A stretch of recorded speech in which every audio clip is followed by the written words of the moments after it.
Hey folks, I want to talk to you today about 7th generation Honda Accords. I think that's 03 to 07. If you've got wet floor, wet trunk, or especially a stinky seat belt, this one's for you.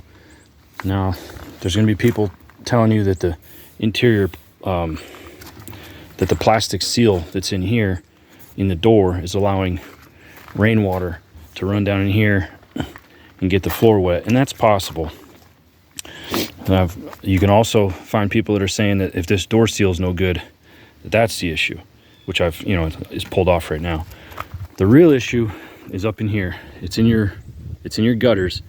This is where the manufacturer stamps out the top of the car, they stamp out the sides of the car, and they stitch weld it together. They spot weld it along the seam, which is not a impervious seam. Spot weld will allow rainwater to penetrate through those two pieces of metal. It'll wick through.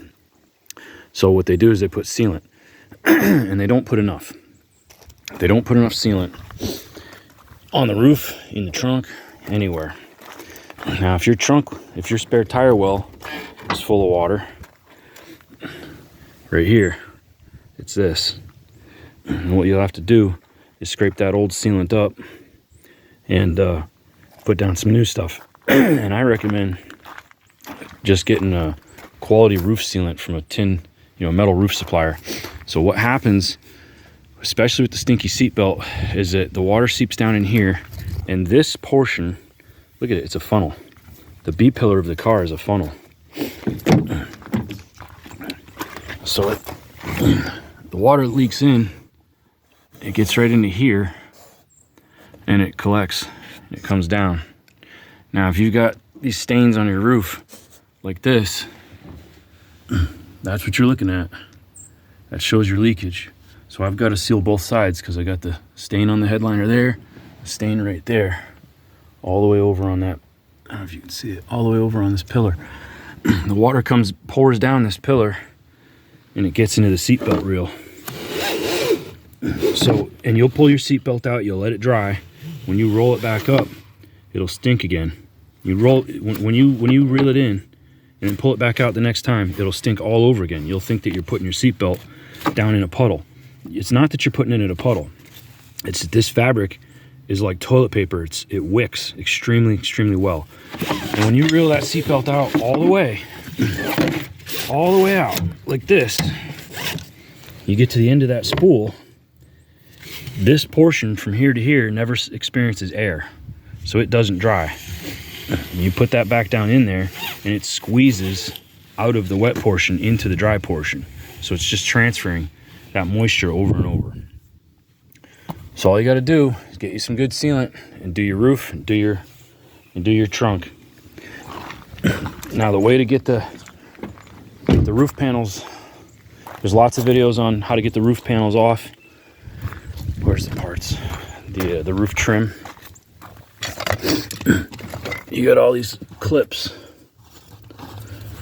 and it's pretty challenging. This is not going to be a big in-depth thing about it. I don't know if the shade, if you can, on my screen it looks like you can't even see it, but there's a little spot welded lug right there. It looks like a nail. These clips slide on, so you've got a clip here, a clip right there. So 1, 2, 3, and in the back it's a pull away. You have to start at the front, and the clips at the front are different and they're more complex. The front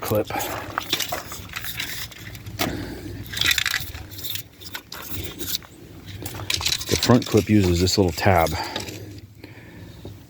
if you can see that. It's got these little locking fingers. Use a paint stick to gently pry away, and some people use a screwdriver to push in those tabs. I found it much better to use a radiator puller, radiator hose puller pick tool, because then I can pull away. It was much more convenient to open the doors, stand in the door jamb so I'm tall enough to lean over, and you just lift with a paint stirring stick or some putty knives. They're gentle. When you first try to get in there, you go in with a putty knife, make enough room to get in with the paint stick and leave your paint sticks in there, And then you start looking for your clips, and you work from the center outwards like that, and you'll hear it clicking, and it'll keep releasing and getting taller, and you just slide your paint sticks up and you go to the next one. There's 4 of those. 1, 2, 3, 4. This, and the trim pushes on at the ends. It's going to push onto that little post right there, and at this end there's another clip that it's gonna push on at that end.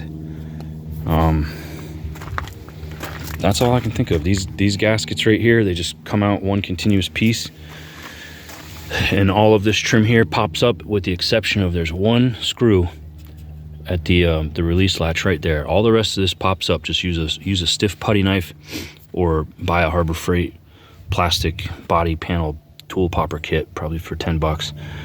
And just be gentle. Try not to break it all. I hope this helped you. Thanks, and God bless.